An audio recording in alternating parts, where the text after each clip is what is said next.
يا جماعه دلوقتي انا كنت قايله لكم ان انا هاخد بريك. فهو البريك ده كان بادئ مثلا 3:15 تقريبا على حسب ما انا فاكره. ف3:15 انا قعدت ربع ساعه البريك بتاعي. بعدين انا كنت ناسيه ان انا المفروض هقوم 4، فانا 3:15 3:30 خلصت البريك بتاعي.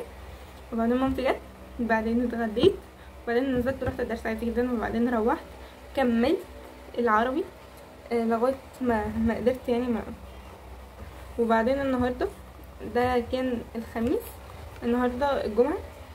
صحيت برضو الصبح قعدت شويه، وبعدين ذاكرت خلصت الدرس وبس. هتقولوا لي انت ليه قعدتي الوقت ده كله في حصه ساعتين الا؟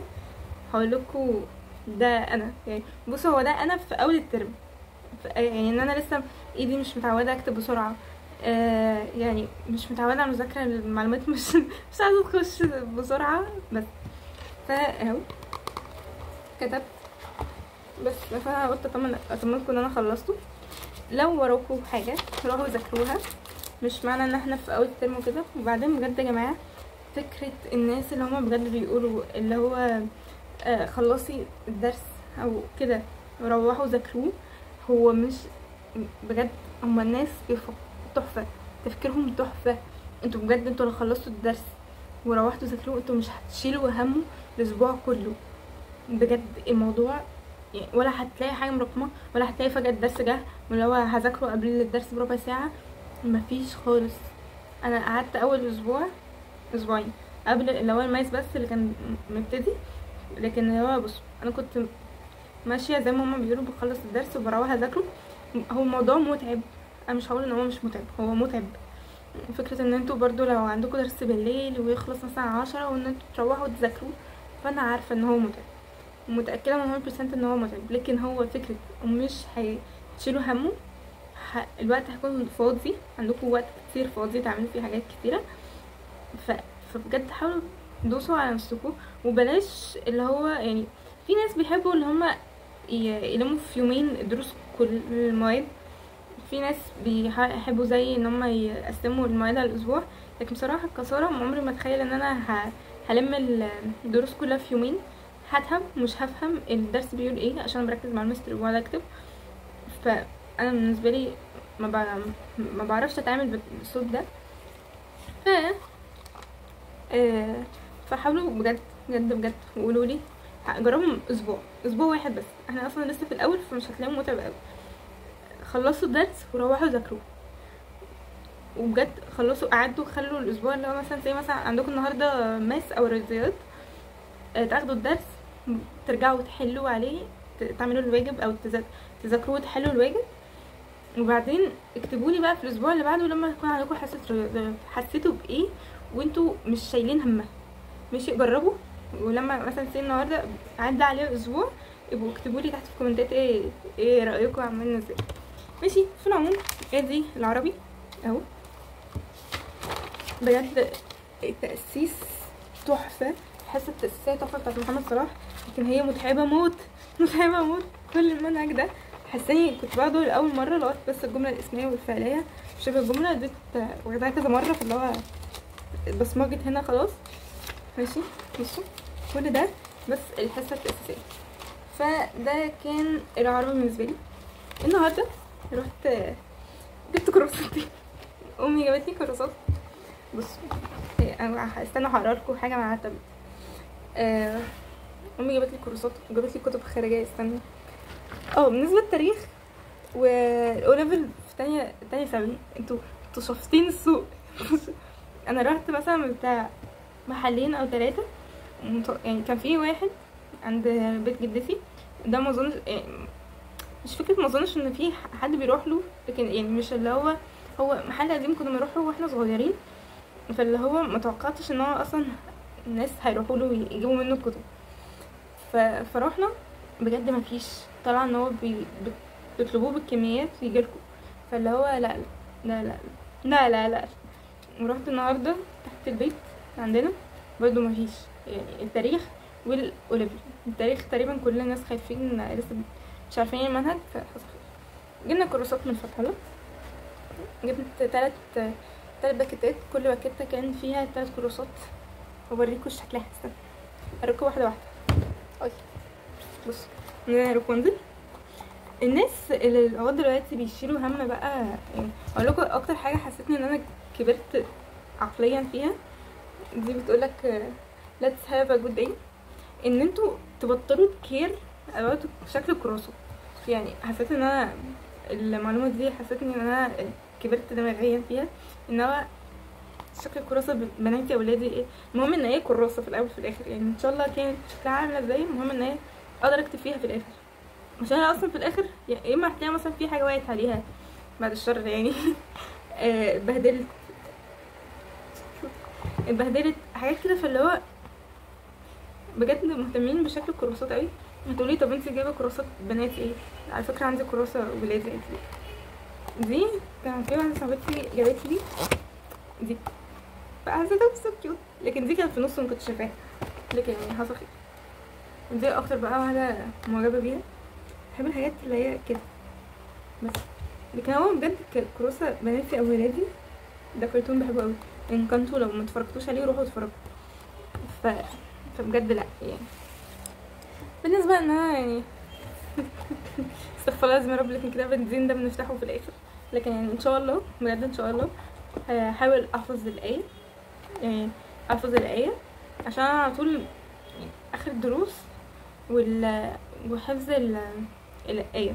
كان الترم اللي فات ما حفظتش الايه، والدروس كنت بسمعها كان شرح محمد صلاح، كنت بذاكر الماده التانية وهو بيتكلم، فالحمد لله عديت منها، دي حاجه مهمه. لكن يعني عايزه بجد اذاكر الدين كويس. الاضواء يعني نحطه على جنب بس كده. وبعدين عندنا العربي، اللغه العربيه الفصحى، ده بتاع الامتحانات، التقييمات والامتحانات الشهر والامتحانات، ده الكتاب الكبير. I think الامتحانات هنا ولا لا؟ لا، كتاب الامتحانات في الكتاب الصغير، واسمه ايه ده، قول معايا. المفروض مش عايزه اقولكوا الاسعار، لكن كتاب الدين ب110 عشان تكونوا عاملين حسابكم. العربي ب245. كتب بجد، كتب البتاع دي غير تموت، مش فاهمه ليه، مع ان انا يعني لسه تانية ثانوي. ماثماتكس، فكرة ان انتوا بقى في الماث انتوا مش بتجيبوا كتاب، انتوا بتجيبوا كتابين، هنا ماثماتكس هنا كالكولس I think. استنى ايه الفرق؟ استنى، هنا هما الاتنين مكتوب عليهم ماثماتكس، لكن في واحد مفروض ماثماتكس وفي واحد كالكولس، مش عارفه، مش كاتبين، هو المفروض بقى باللون بقى عليكم خير. whatever ده ايه، ده ب335،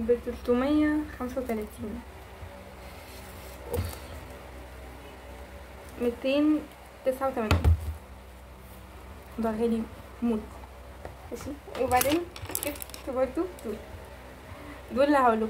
انا كنت عايزه اجيب فرشه الوان هي مدببه كده، عشان هنا دي بحدد بيها اللي هو على الخط، ماشي، دي 0 مقاسها 0 ماشي، فاحدد بيها. ودي بقى عشان اللي هو ما يكونش خط كده، اجيب اللي هو امشي الخط بس، مثلا رسمت خط كده فاجي عنده واعمل كده ان هو لجوه، ان هو ما يكونش خط، فاهمين؟ بس غير ان هو دي تقريبا اكبر فرشه الوان. انا كان عندي فرشه فحم 12، لكن دي فرشه الوان 9. لكن انا عندي برضو كيب سمايلينج لكن ما كانش كده، بتاعت الفحم ما كانش كده، الباكيت اللي انا جبتها ما كانش كده، التانيين كانوا عاملين شكل اوفل بس.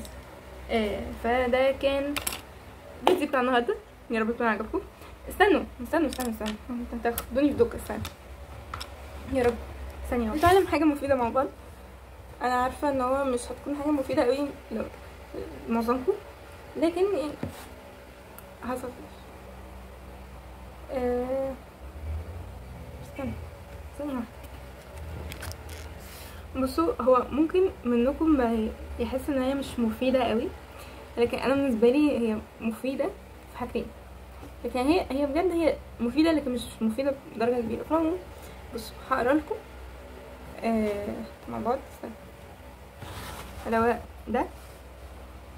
ده لو زي سنتنس حاجات كده تقروها عشان تقروها مثلا كل يوم، عشان تتمرنوا على القرايه كويس للانجليش وللكلام، اللي هو ان انتوا تنطقوا صح في نفس الوقت، ان انتوا تكونوا فاهمين المعنى، في ان هو مايند برضه. انا بقولها لكم ليه؟ عشان لو حد عنده اي شيء حاسه ان انا قلت اي حاجه كلمه غلط تكتبي تحت في الكومنتات، لكن برضو ركزوا في معناها، فاهميني؟ ان لو انتوا بتدربوا ودانكم على الانجليش، في نفس الوقت اللي هو لو حسيتوا بحاجه غلط قولولي، وفي نفس الوقت معناها. بصوا هي دي اخر حاجه انا كنت بعتها لنفسي. استنى ثانيه ماشي. بالنسبه ان هي باللمس هيطلعني بره اللابتوب، فحصل خير. يلا بينا. بصوا عادي هغلط، عادي حاجه، لكن المهم ان انتوا تكونوا فاهمين. لو مش فاهمين هكتبها لكم تحت، متتضايقوش. هحاول احطها لكم هنا مثلا، اقروها معايا وبس. ولو في اي حاجه قولوا لي عادي، لكن يعني ما تعايرونيش. استنى ماشي. التايتل هوب. You haven't wasted time when things don't work out. Yes, time has passed and you cannot get it back. But now everything that happened taught you. You are worth so much more than that. You have started to see that even though letting go was one of the hardest things you had ever had to do. Now, you can focus on the past.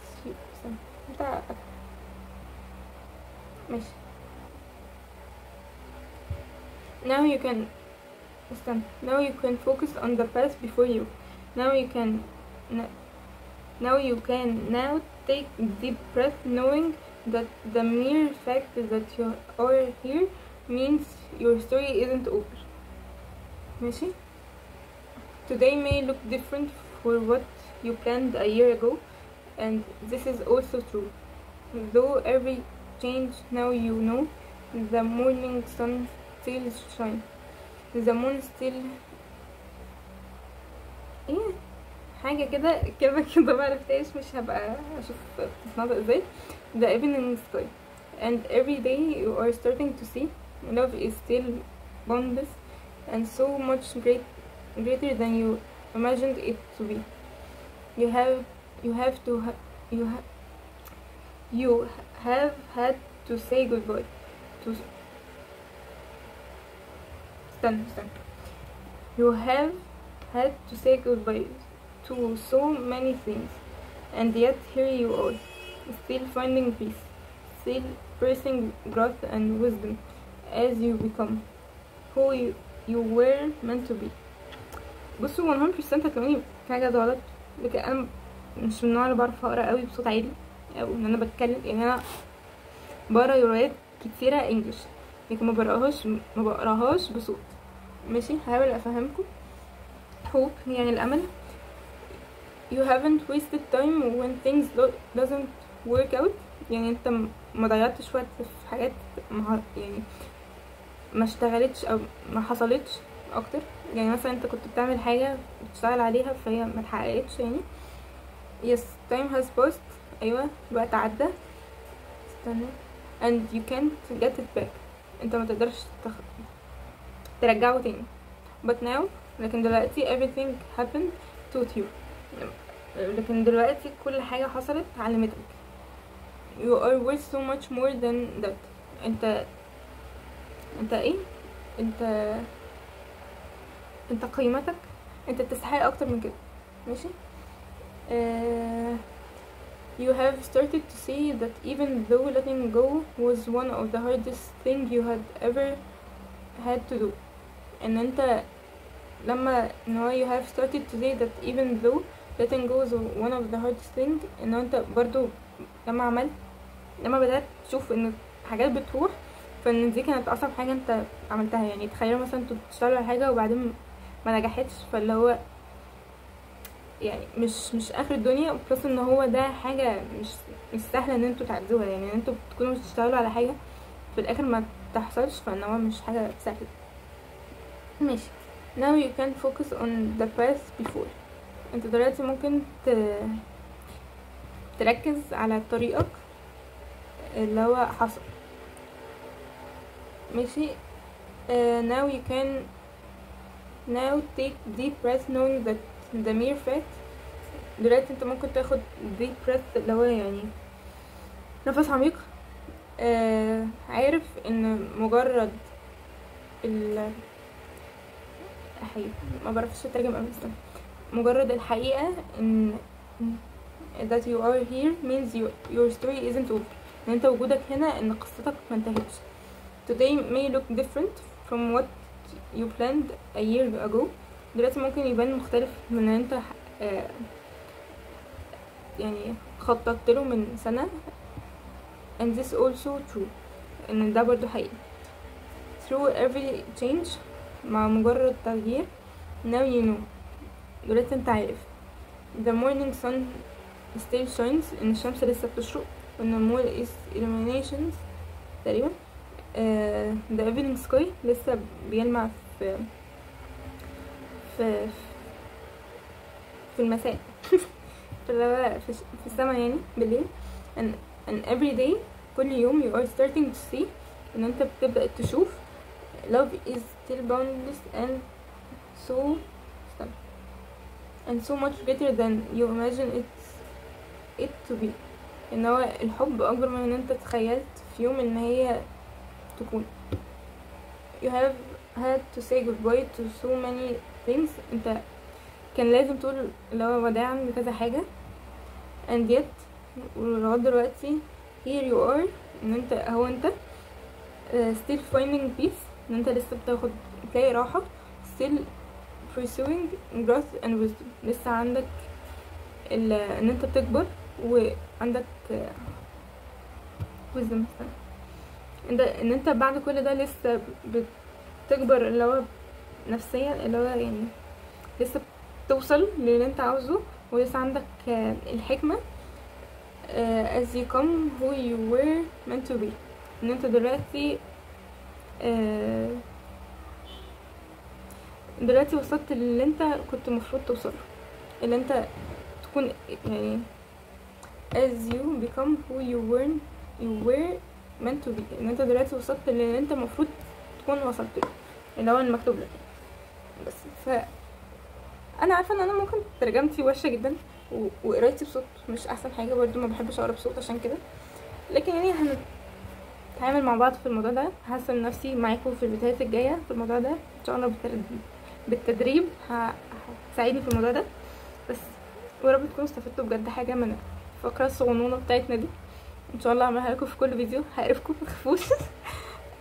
بس وهبقى لكم يا رب اكون بسطتكم وفدتكم لو بحاجه صغنونه قد كده.